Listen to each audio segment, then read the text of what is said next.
coverage. More experience. More stats. And that's final. ET Final Score is brought to you by Ashley Furniture.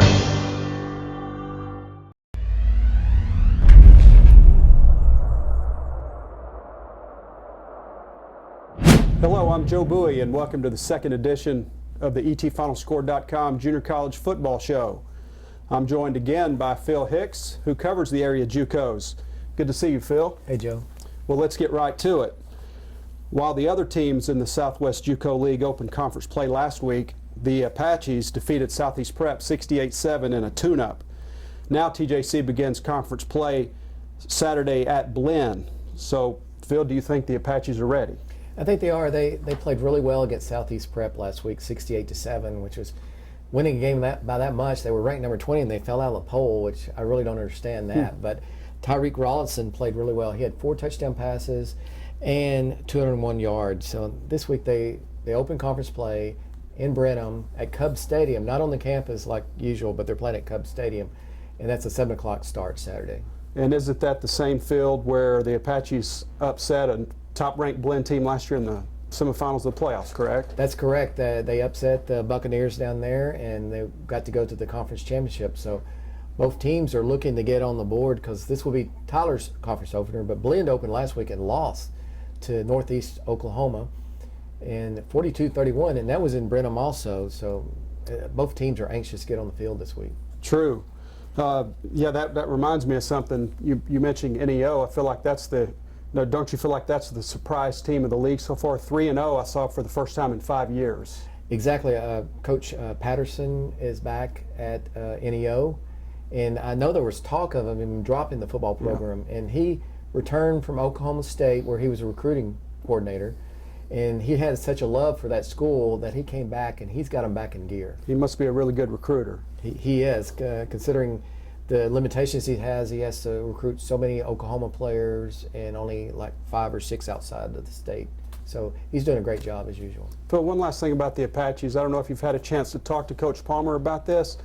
One thing that's different about this year's team is TJC is going exclusively with basically one quarterback. The last few years it had been a real rotation. Do you think that's making any kind of difference? I think there is a continuity there with one quarterback. Tyreek, he's like your Division I type quarterback. He signed with Auburn and he had some injury issues, and he lost weight this year. He's in really great shape, and he's really directing the Apaches. Now, I'm not saying he might go in conference. He may change this week and have somebody step in. He won't reveal that, but that's possible. But Tyreek Rollinson is doing a good job so far. Right. All right. Well, there's a huge matchup in Kilgore this week as number 8 Navarro meets the number 10 Rangers. Phil, what do you expect from this game? That's going to be a really hard knock game because Kilgore is 3-0 for the first time since 2001. They've been the surprise of the conference. Now, Navarro, the defending champs, they expected to do well again this year.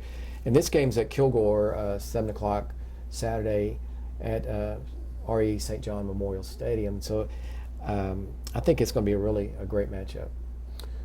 It'd be fun to be able to get over there and watch Traylon shed. Exactly.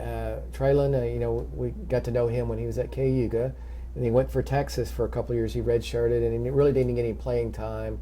Unfortunately, down at Texas, they have such a great stable of running backs down there. But he has already shown that he can do the job because he has been running all over the JUCO teams he's faced so far.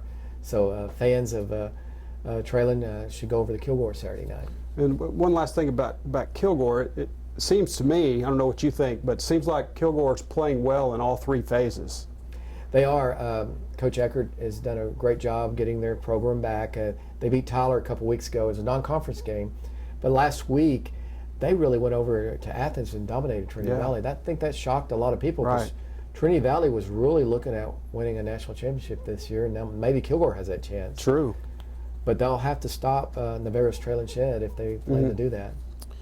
Well, after Saturday's Blinn game, Tyler has a quick turnaround. Phil, talk about what the Apaches have in store. Yeah, next week in Tyler's a busy week. Both John Tyler and Lee are home at Rose Stadium, so Coach Palmer, instead of electing to play on Saturday afternoon, decided he loves Thursday games. And I guess when he was growing up in Tyler, like I was, they played a lot of Thursday games, which is really a lot of fun for fans to go out, so they won't get to miss their favorite high school team or their college team on the weekend. So they play Northeastern Oklahoma Thursday, I believe that's September 27th at Trinity Mother Frances Rose Stadium. You have to come early though, the fair's going on, and it always makes a great background seeing the lights of the fair and the East Texas State Fair in the background. But that should be if the Apaches can get a win over Blinn, that would be a huge game on Thursday. I guess come early to get a parking spot. Definitely come early. Yeah. All right. Well, be sure to check back each week for our junior college football show on ETFinalScore.com. And thanks for joining us.